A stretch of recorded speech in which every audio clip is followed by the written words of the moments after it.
देश में महिला अत्याचार की लगातार घटनाएं सामने आ रही हैं, जिसे लेकर देश में एक अलग सा माहौल देखने को मिल रहा है। जिस देश में महिला सुरक्षा के बड़े बड़े दावे किए जाते हैं, उसी देश में अब महिलाएं सुरक्षित नहीं हैं, जिसे कई उदाहरण हमें देखने को मिल जाते हैं। अब नवी मुंबई के शील डायर और उड़न महिलाओं के साथ हुए अत्याचार के मामले को लेकर महाराष्ट्र निर्माण सेना के कार्यकर्ताओं ने सड़क पर उतरकर प्रदर्शन किया है। दरअसल नवी मुंबई के हाल ही में एक घटी घटना ने समाज को झंझोड़ कर रख दिया है। नवी मुंबई के शील डायर में एक विवाहित महिला के साथ 3 दरिंदों ने बलात्कार किया, फिर उसकी निर्ममता से हत्या कर दी। इस घटना के साथ उड़न क्षेत्र में हुई यशस्वी शिंदे की हत्या का मामला सामने आया है।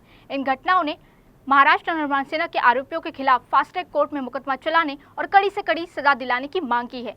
मनसे के नेताओं और कार्यकर्ताओं ने दोषियों को फांसी की सजा देने की मांग की है। सन्माननीय राजसाहेब ठाकरे, शर्मिलाताई ठाकरे यांच्या नेतृत्वाखाली आज आम्ही हा मोर्चा इथे काढण्यात आलेला आहे। आता हल्ली आपण जे प्रकरण बघतोय की अत्याचार म्हणजे आता हे दोनच नाही आहेत, भरपूर आहेत। जसं शिवडीला 5 वर्षाच्या मुलीवर बलात्कार झाला, लखनौवरून मुंबईला येणाऱ्या ट्रेनमध्ये 8 ते 10 जणांनी मिळून एका नवविवाहितेवर बलात्कार केलेला आहे चालत्या ट्रेनमध्ये। म्हणजे कायद्याची कुठेच भीती राहिलेली नाही। आज बांगलादेशमधून जवळजवळ 65% परप्रांतीय आपल्या देशामध्ये शरणार्थीमधून आले रोहिंगे जे आहेत, ह्यांना आपण म्हणतात ना एक कॅम्पमध्ये थारा दिला, तिथे एका वर्षात 60,000 मुलं जन्माला आली। म्हणजे तुम्ही इथे आमचा देश बर्बाद करायला येताय का शरणार्थी म्हणून येताय? आज मोर्चाचं नियोजन असं आहे की सन्माननीय श्री राजसाहेब ठाकरे यांनी आपण बघितलं असेल त्या दिवशीच बोलले होते की महिलांसाठी शरियासारखा कायदा हा लागू करायला पाहिजे। आपण जर बघितलं महाभारत एका स्त्रीवरनं झालेला आहे, तर एवढा मोठा महाभारत घडतो एका स्त्रीवरनं, तर अत्याचार होतो याच्यामुळं घडत असतो।